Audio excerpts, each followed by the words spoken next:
The following may contain language and subject matter which is only appropriate for some audiences. But since we're not very discriminatory here, everybody's welcome to listen.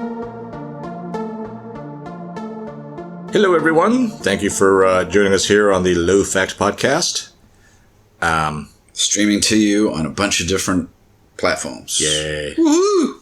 Dave and Matt and Dave, coming at you with the... Could be David and Matthew. Or could be that. But regardless of what it is, we're all those people.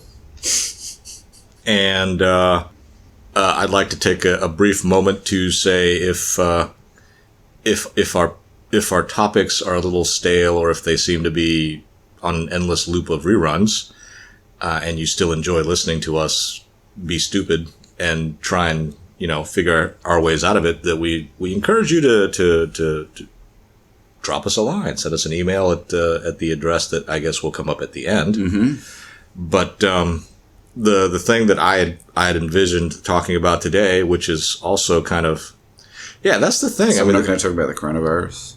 Why do you want to talk about the coronavirus? I don't. I mean, it's just what everybody's talking about. It's what's there to say? It's sad. It's scary. Yeah. Oh, that wasn't on purpose. I actually did cough, but it wasn't like a.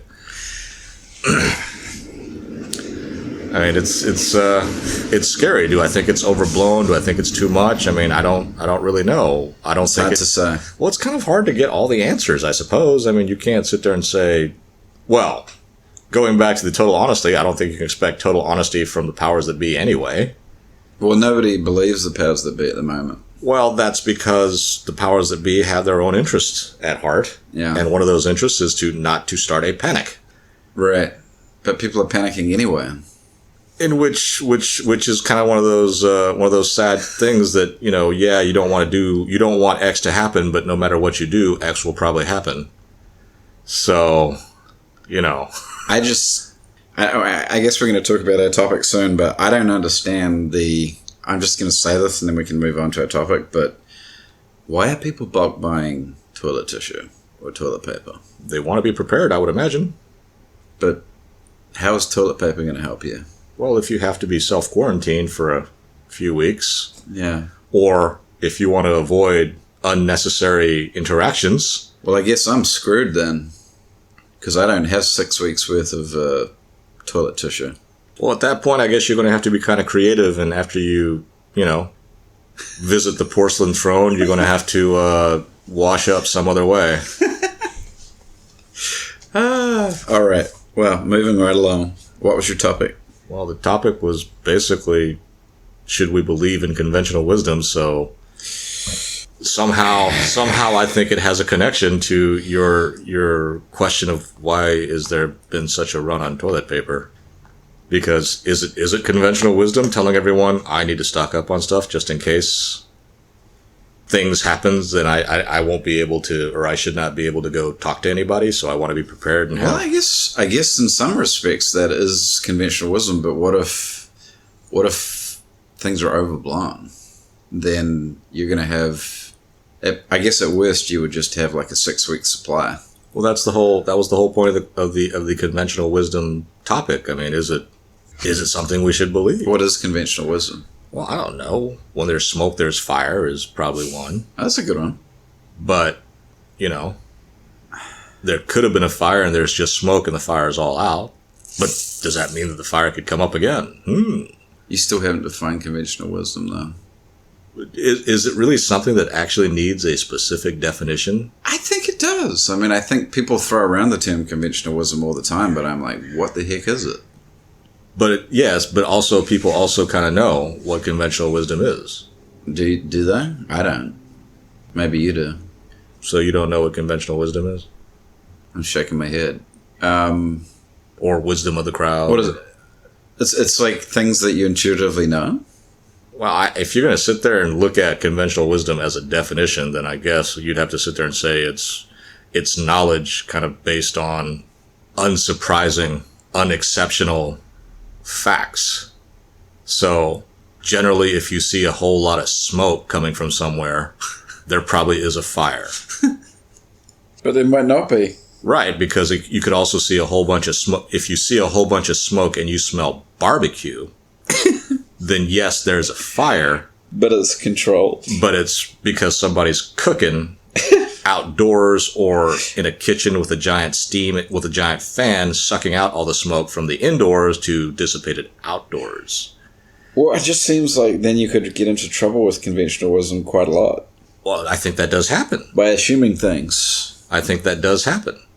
And especially if it's like, if conventional wisdom truly is the wisdom of the, quote, crowd, I don't know that the crowd or the mob has conventional wisdom, really. But actually, what you kind of said also made me kind of touch on, maybe think of something else, and that is we make decisions or things come to us with all kinds of info that we're not even aware that we're thinking of.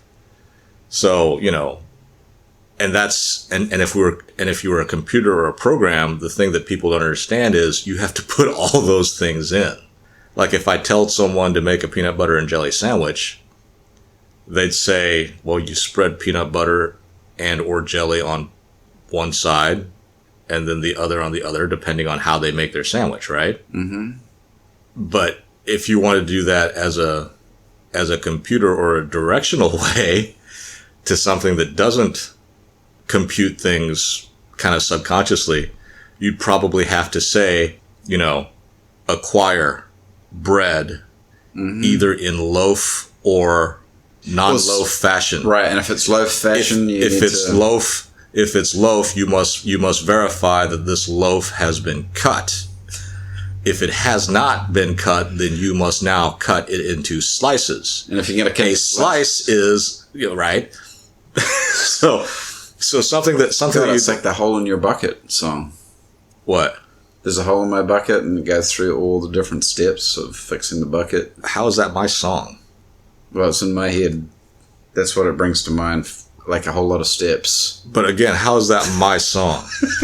I didn't say my song, did I? You said that song. That's like your hole in the bucket song. Oh, no, I meant to say that's like the hole in the bucket song. See, that right there. That right there is proof positive for other people to hear that Matt should not be a computer programmer.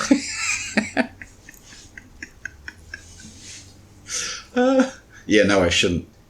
I sucked at computer programming. But I remember that thing because a guy who actually does some computer programming was telling me about that. I was like, no, you got to talk about the bread, how wide the bread is, what it is. You have to talk about, putting it on a table or a flat surface that's high enough that is easy for you to reach.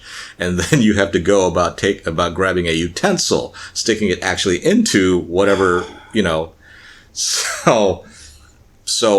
but when someone says when there's smoke, there's fire, all those thoughts come into your mind. Like if you see smoke absent any smells, any whatever, if you just see a dark cloud of smoke, then,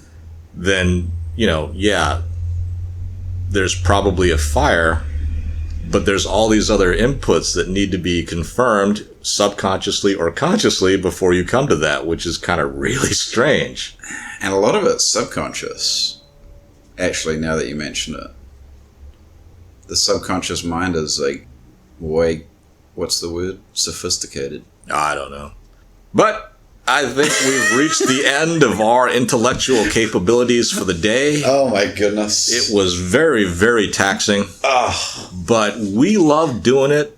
We hope y'all like listening to it. And, if you can, give us a shout sometime. Yeah, it'd be really great.